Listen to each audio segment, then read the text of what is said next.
നവീൻ ബാബു വിഷയം എങ്ങോട്ടാണ് പോകുന്നതെന്നൊരു പിടുത്തവുമില്ലാതെ പോവുകയാണ്. CBI അന്വേഷണം വരണം എന്നുള്ളത് തന്നെയാണ് എല്ലാവരും ആഗ്രഹിക്കുന്നത്. ആ കുടുംബത്തിന് നീതി കിട്ടണം.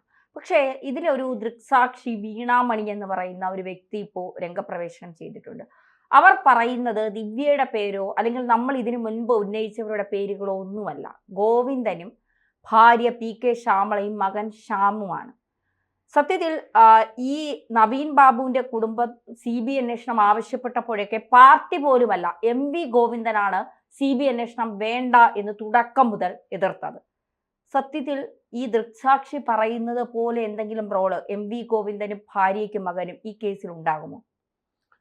ഈ കേസിൻ്റെ ഏതാണ്ട് എല്ലാ മേഖലയിലും വലിയ തോതിൽ അനുമാനങ്ങൾ, അതേപോലെ തന്നെ മനുഷ്യരുടെ ഊഹാപോഹങ്ങൾ ഒക്കെ വലിയ തോതിൽ സ്വാധീനം ചെലുത്തിയ ഒരു സംഭവമായിട്ടാണ് നമുക്ക് തോന്നുന്നത്.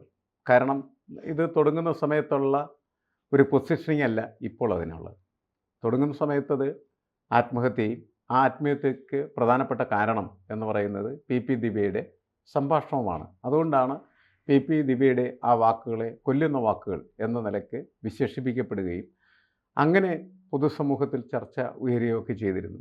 പക്ഷെ പിന്നീട് ഒരു മാറ്റം വരികയാണ്. ഓരോ ദിവസവും നമുക്ക് മനസ്സിലാക്കാൻ പറ്റാത്ത തരത്തിൽ അമ്പരപ്പിക്കുന്ന തരത്തിൽ ആ കേസ് വളരുകയാണ് ചെയ്യുന്നത്.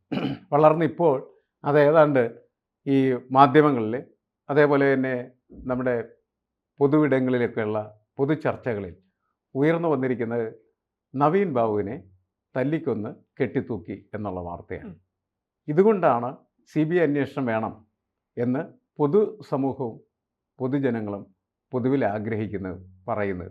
കാരണം എല്ലാവരുടെയും ഒരു പ്രതീക്ഷയും പ്രത്യാശയും CBI അന്വേഷിച്ചാൽ അതിൻ്റെ പിന്നിലുള്ള, അല്ലെങ്കിൽ അത്തരത്തിലുള്ള കൊലപാതകങ്ങളുടെ പിന്നിലുള്ള എല്ലാ രഹസ്യങ്ങളും പുറത്തു വരും എന്നുള്ളതാണ്.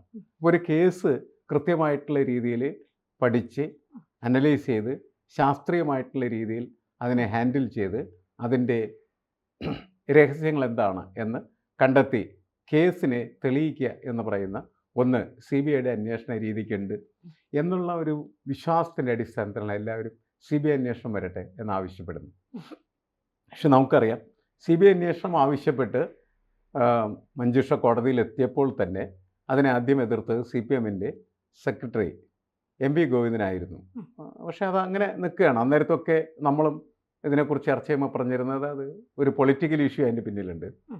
കാരണം CBI എന്ന് പറയുന്നത് എന്താണ്, കൂട്ടിലടച്ച തത്തയെ പോലെ പ്രവർത്തിക്കുന്നു എന്ന് ഉള്ള കാര്യം സുപ്രീം കോടതി പറഞ്ഞു. പിന്നെ എല്ലാ രാഷ്ട്രീയ പാർട്ടികളും പറയുന്നു. മാത്രമല്ല കേന്ദ്ര ഗവൺമെൻറ്, പ്രത്യേകിച്ച് BJP CBI പല സമയത്തും അതിൻ്റെ ഒരു ഉപകരണമായിട്ട് ഉപയോഗിക്കുകയും ചെയ്യുന്ന ഇത്തരത്തിലുള്ള യാഥാർത്ഥ്യങ്ങളൊക്കെ നിലനിൽക്കുന്ന ഇതുകൊണ്ട് രാഷ്ട്രീയമായിട്ട് MV ഗോവിന്ദൻ പറഞ്ഞ കാര്യം അത് രാഷ്ട്രീയമായിട്ട് തന്നെയാണ് ആദ്യം വിലയിരുത്തപ്പെട്ടത്. പക്ഷെ ഇത് പോയി ഇപ്പോൾ എത്തിയിരിക്കുന്ന ഒരു സ്റ്റേജിൽ രാഷ്ട്രീയത്തിൻ്റെ തലമെല്ലാം കഴിഞ്ഞ് അത് MV ഗോവിന്ദനിലേക്ക് മാത്രം ഒതുങ്ങുന്ന ഒരു സ്ഥിതിയിലേക്ക് എത്തിയിരിക്കാൻ MV ഗോവിന്ദൻ, അദ്ദേഹത്തിൻ്റെ ഭാര്യ ശ്യാമള, അദ്ദേഹത്തിൻ്റെ മകൻ ശ്യാം, ഇവരെ പ്രതി ചേർക്കുന്ന രീതിയിൽ ഇരിക്കൂരിൽ നിന്ന് വന്ന ഏകസാക്ഷി എന്ന് അവകാശപ്പെടുന്നതായിട്ടുള്ള വീണാമണി അവരങ്ങനെ പറയുന്നുണ്ട്. പക്ഷേ ഒന്നിലെ പോലീസ് അവരെ പിടികൂടി അന്വേഷണം നടത്തി അതിലെന്തെങ്കിലും വാസ്തവമുണ്ടോ എന്നുള്ള കാര്യം കണ്ടെത്തണം. ഇല്ലെങ്കിൽ ആ കാര്യം പൊതുസമൂഹത്തിൻ്റെ മുന്നിൽ തുറന്നു പറയണം. അല്ലെങ്കിൽ CPM എന്ന് പറയുന്ന പാർട്ടിയുടെ സെക്രട്ടറി എന്ന് വെച്ചാൽ എൻ്റെ ഏറ്റവും പ്രധാനപ്പെട്ട പ്രമുഖനായിട്ടുള്ള വ്യക്തിയാണ് ഇപ്പോൾ സംശയത്തിൻ്റെ നിഴലിങ്ങനെ നീക്കി നിർത്തപ്പെട്ടിരിക്കുന്നത്. ഇത് തിരുത്തേണ്ടത് സംസ്ഥാന ഗവൺമെൻറ് ആവശ്യമാണ്, CPMൻ്റെ ആവശ്യമാണ്, പൊതുസമൂഹത്തിൻ്റെ ആവശ്യമാണ്. ജനങ്ങൾക്കൊറ്റ കാര്യമുള്ളൂ, എന്താണ് ഇതിൻ്റെ പിന്നിൽ നടന്നിരിക്കുന്നത്? യഥാർത്ഥത്തിൽ നവീൻ ബാബുവിന് എന്താണ് സംഭവിച്ചത്?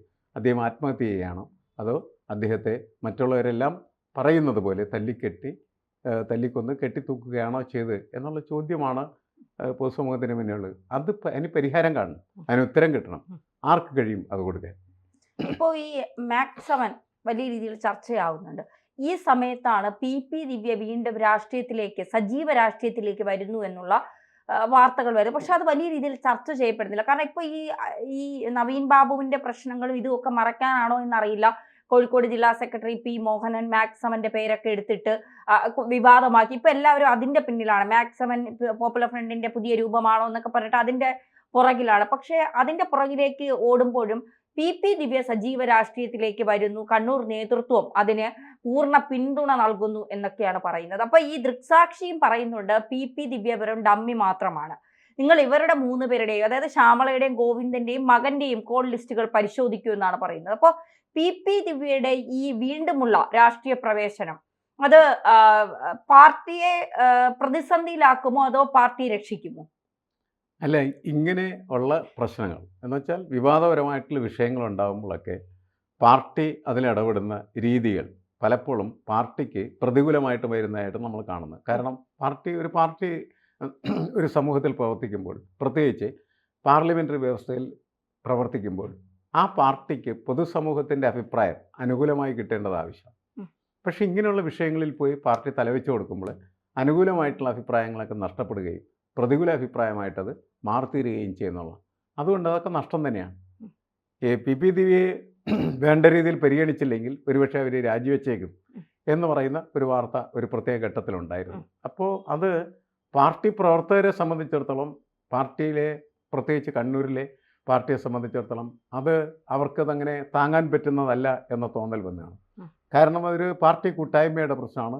പാർട്ടിയിലെ ഒരു അംഗത്തിന്, പ്രത്യേകിച്ച് ജില്ലാ കമ്മിറ്റി അംഗത്തിന് ഒരു പ്രശ്നം വന്ന സമയത്ത് പാർട്ടി എന്ത് ചെയ്തു എന്ന ചോദ്യം പാർട്ടി അണികളിൽ നിന്ന് പാർട്ടിയോട് ഉണ്ടാകാൻ സാധ്യതയുണ്ട്. പക്ഷേ അതിലപ്പുറം രഹസ്യങ്ങൾ അറിയാവുന്ന പി ദിവ്യയെ പി ദിവ്യ പറയുക തന്നെ ചെയ്തു, തന്നെ കറിവേപ്പില പോലെയാക്കി തനിക്ക് ഗോഡ് ഫാദർ അല്ല, അതും ഉന്നം വെച്ചത് എം വി ഗോവിന്ദനെയാണ്. അപ്പോ അത്തരത്തിൽ പി ദിവ്യ മാറ്റി നിർത്തിയാൽ രഹസ്യങ്ങൾ പലതും പുറത്ത് വരാനുള്ള സാധ്യത ഉണ്ടെന്നുള്ള ഭയം CPM നുണ്ടോ? അല്ല, CPM ഒരു സംഘടനാ സംവിധാനത്തിനകത്ത് നിൽക്കുമ്പോൾ അത്തരത്തിലുള്ള ഭയങ്ങളില്ലായിരിക്കും. കാരണം അവർ അങ്ങനെയൊക്കെ പറയാൻ ധൈര്യപ്പെട്ടാൽ അവരെയൊക്കെ കൊന്നുകളയും എന്നുള്ളൊരു പേടി യഥാർത്ഥത്തിൽ പാർട്ടിയുടെ പ്രവർത്തകർക്ക് ഉണ്ടല്ലോ. അതിന് ഉദാഹരണമാണ് TP ചന്ദ്രശേഖരൻ്റെ വധം എന്നുള്ളത്.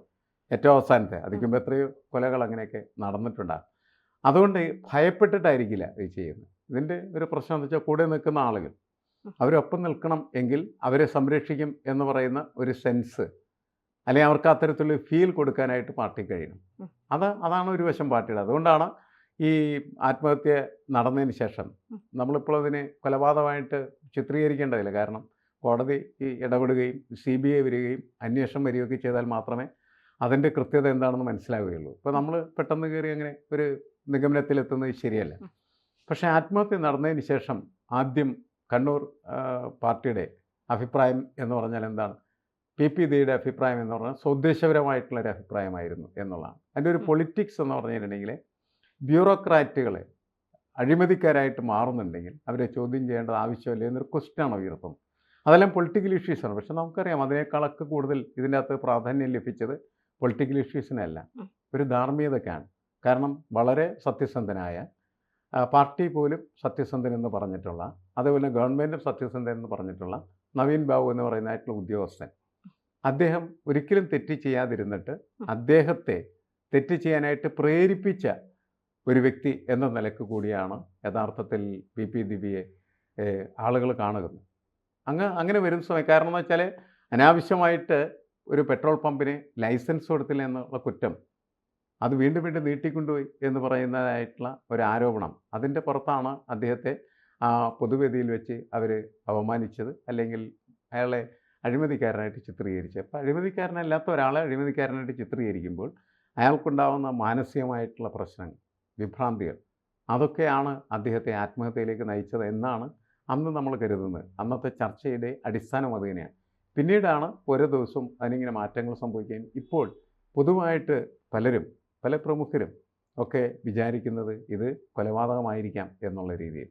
അങ്ങനെയാണ് അവരെല്ലാം വിശ്വസിക്കുന്നതെങ്കിൽ ആ വിശ്വാസത്തിൻ്റെ പിന്നിൽ ഉറച്ചു നിന്നുകൊണ്ടോ അല്ലെങ്കിൽ ആ കാരണത്തെ ഒരു കാരണമായിട്ട് കണ്ടുകൊണ്ടോ ഇതിൻ്റെ പ്രശ്നങ്ങൾ പരിപൂർണമായിട്ടും മനസ്സിലാക്കാനായിട്ടുള്ള അന്വേഷണം ആവശ്യമാണ്.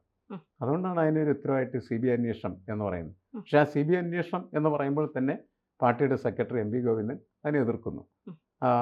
അതുമാത്രമല്ല, ഇവർ ജയിലിൽ നിന്ന് പുറത്തിറങ്ങാനായിട്ട് പോയ സമയത്ത് ഇവരെ കാത്ത് ശ്യാമള ജയിലിന് പുറത്തുണ്ടായിരുന്നു എന്നുള്ളതും ഈ വിഷയത്തിൽ ദിവ്യയോട് ഇവർക്കുള്ള അടുപ്പത്തെ വ്യക്തമാക്കുന്ന ഒരു കാര്യമാണ്. അതിൽ കുഴപ്പമുള്ളതായിട്ട് എനിക്ക് തോന്നുന്നില്ല അടുപ്പം എന്ന്. കാരണം പാർട്ടിയുടെ ഉത്തരവാദിത്തപ്പെട്ട ജില്ലാ കമ്മിറ്റി മെമ്പറൊക്കെ ആകുമ്പോൾ സ്വാഭാവികമായിട്ടും അങ്ങനെ അടുപ്പമുണ്ട്. ആ അടുപ്പത്തിൻ്റെ അടിസ്ഥാനത്തിൽ അവർ പ്രവർത്തിക്കുകയും പെരുമാറുകയൊക്കെ ചെയ്യും. ഉം.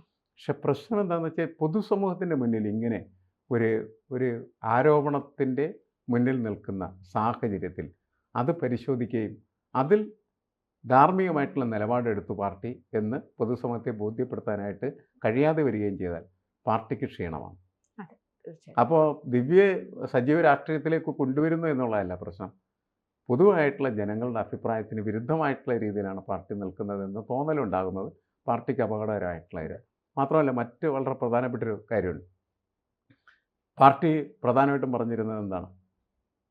ഈ വിഷയത്തിൽ പാർട്ടി ആർക്കൊപ്പമാണ്? നവീൻ നവീൻ ബാബുവിന്റെ ബാബുവിൻ്റെ കുടുംബത്തോടൊപ്പം. കുടുംബത്തിനൊപ്പമാണ് എന്ന് പറഞ്ഞു. പക്ഷെ കുടുംബം അത് വിശ്വസിക്കാത്തതിൻ്റെ പേരിലാണല്ലോ കോടതിയിലെത്തുകയും കോടതിയിലെത്തിയോടുകൂടി പാർട്ടിയും നവീൻ ബാബുവിൻ്റെ കുടുംബവും തമ്മിലായിട്ടുള്ള സംഘർഷം വർദ്ധിക്കുകയാണ് ചെയ്തത് ശരിക്കും. അതെ. അപ്പോൾ അതുകൊണ്ട് പാർട്ടി ഇപ്പോൾ നവീൻ ബാബുവിൻ്റെ കുടുംബത്തിലില്ല, അല്ലെങ്കിൽ അതിനൊപ്പമില്ല എന്ന് പറയുന്ന ഒരു സന്ദേശം കൂടി വന്നിട്ടുണ്ട്.